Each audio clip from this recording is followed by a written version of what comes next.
Assalamualaikum dear students, I hope you are all fine and doing great. Our today's topic of discussion is cellular respiration.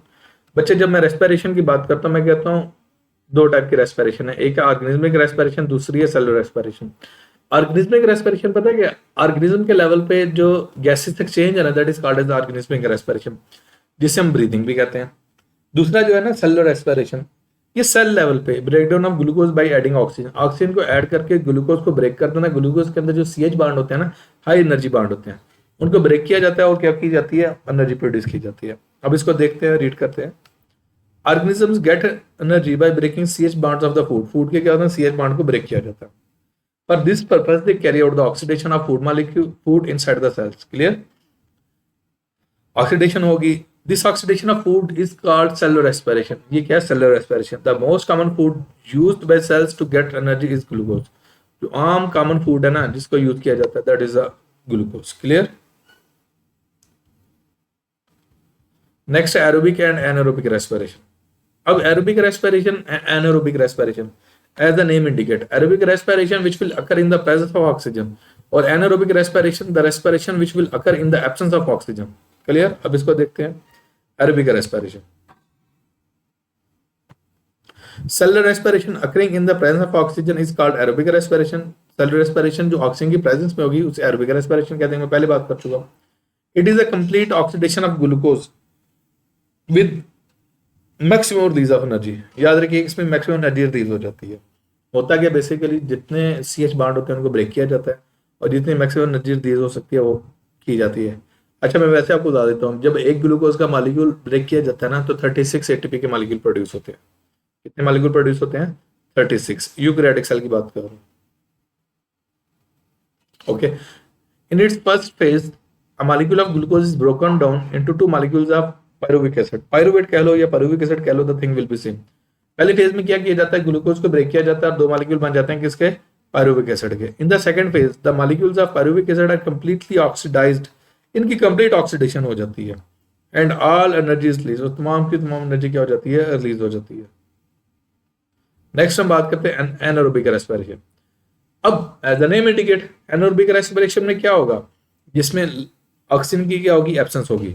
और याद रखना इसकी दो types होती हैं, एक होती है अल्कोहलिक फर्मेंटेशन, दूसरी होती है लैक्टिक एसिड फर्मेंटेशन। क्लियर, जो अल्कोहलिक फर्मेंटेशन है वो बैक्टीरिया के अंदर होगी, यीस्ट के अंदर होगी, और अगर लैक्टिक एसिड फर्मेंटेशन की बात करूं ये हमारे मसल्स के अंदर होती है, ह्यूमंस में होती है।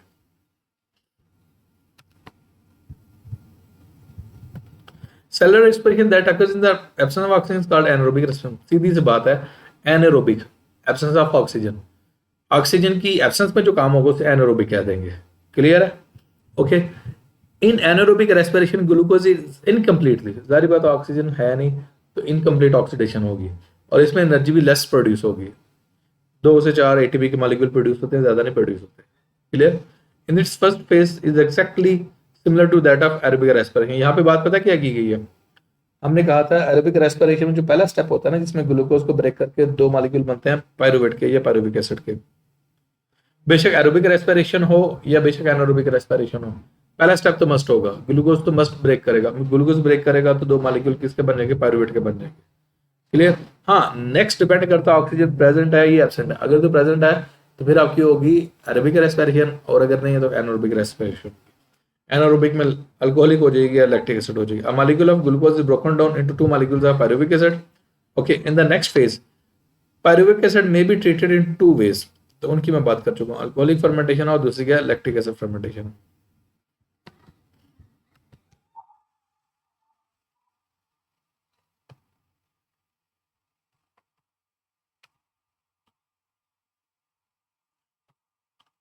Alcoholic fermentation during the anaerobic respiration in bacteria and yeast. जो एनारोबिक रेस्पिरेशन होती है ना बैक्टीरिया में और यीस्ट में, pyruvic acid is further broken down into alcohol and carbon dioxide. ये पायरुविक एसिड है, इसकी ब्रेकडाउन होगी, क्या बनेगा, अथाइल अल्कोहल। अथाइल अल्कोहल आगे सारी बात है, अथाइल अल्कोहल है तो वो अल्कोहल है, साथ क्या प्रोड्यूस हो जाएगी, कार्बन डाइऑक्साइड प्रोड्यूस हो जाएगी।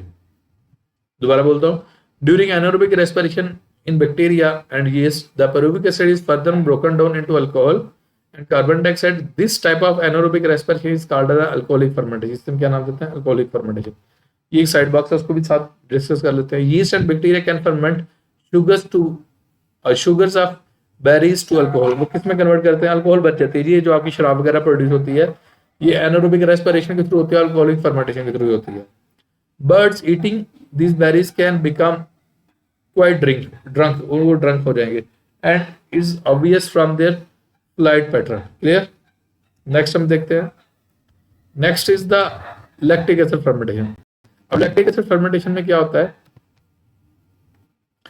मगे फर्ज कर लें आप नॉर्मली काम कर रहे हैं, आपके सेल्स को मसल्स को नॉर्मल ऑक्सीजन मिल रही है, ठीक है। और समटाइम क्या होता है, आप कोई स्ट्रेनियस एक्सरसाइज कर रहे हैं या अचानक स्प्रिंट करते हैं, दौड़ लगाते हैं, अब जिस लिहाज से आपके मसल काम कर रहे हैं उस लिहाज से आपके मसल्स को ऑक्सीजन नहीं मिल रही। जब ऑक्सीजन नहीं मिल रही तो उनकी एनारोबिक ब्रेकडाउन होगी, एनारोबिक एनवायरनमेंट क्रिएट हो जाएगा, तो उसमें क्या हो जाएगा, लैक्टिक एसिड फर्मेंटेशन हो जाएगी। During anaerobic respiration in the skeletal muscles of humans and other animals, pyruvic acid is converted into lactic acid। वो किस में कन्वर्ट हो जाएगा, लैक्टिक एसिड में हो जाएगा। This type of anaerobic respiration is called as lactic acid fermentation. इससे हम क्या नाम देते हैं, लैक्टिक एसिड फर्मेंटेशन है। ये पायरुविक एसिड है, सादा हाइड्रोजन है, वो किस में कन्वर्ट हो रही है, लैक्टिक एसिड में। और याद रखना जब आपके मसल्स के अंदर लैक्टिक एसिड डिपॉजिट हो जाता है then you are unable to move, आपका मसल एक्ट करना शुरू हो जाता है, पेन होना शुरू हो जाती है, और सर्टेन टाइम के बाद फिर जब लैक्टिक एसिड खत्म होता है ना तो फिर आप ठीक हो जाते हो। ये जो हम पंजाबी में एक टर्म बोलते हैं ना कि वो आपके क्या उसे कहते हैं, टांग में या बाजू में खलियां पड़ गई हैं, वो बेसिक लैक्टिक एसिड ही जमा हुआ होता है। अब नेक्स्ट है इंपॉर्टेंस ऑफ फर्मेंटेशन। फर्मेंटेशन की इंपॉर्टेंस क्या, अभी ये देखते हैं। The environment of earth did not have free oxygen in the early phases of life. कहता स्टार्ट की लाइफ है ना तब ऑक्सीजन इतनी थी ही नहीं, ना होने के बराबर थी। Okay, The early organisms respired anaerobically and got energy for their life। जारी बात है जब ऑक्सीजन थी नहीं तो एनारोबिक रेस्पिरेशन ही होनी थी ना। Even today, some organisms include some bacteria and some fungi get energy from anaerobic respiration and are called anaerobe। बहुत सारे आपके बैक्टीरिया जिन्हें हम anaerobic बैक्टीरिया कहते हैं, then definitely they will be called as the anaerobes। When skeletal muscles of human work hard, आपकी exercise के दौरान हो सकता है, but oxygen supply is not sufficient. Oxygen supply उस लेवल की नहीं होती जितनी आपकी डिमांड होती है, उस लेवल से ऑक्सीजन सप्लाई नहीं मेरी होती।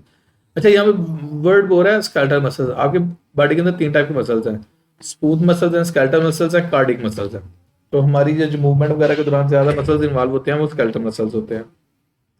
When skeletal muscles of human work hard but oxygen supply is not sufficient to fulfil the demand, the skeletal muscles carry out anaerobic respiration to get energy, then definitely anaerobic होगा। Glucose ने break होना है, अब oxygen नहीं है तो क्या होगा, एनारोबिकली हो जाएगा। एटीपी तो मिलेगी लेकिन लेस मिलेगी, क्या होगा, उधर लैक्टिक एसिड डिपॉजिट हो जाएगा। अब क्वेश्चन ये होता है लैक्टिक एसिड डिपॉजिट होने से हमारे मसल में पेन क्यों होती है। अब एसिड है, जब एसिड कहीं पे डिपॉजिट होता है पीएच ड्रॉप करती है, जब पीएच ड्रॉप करती है तो फिर आपके मसल्स के लिए इशू बनता है। क्लियर।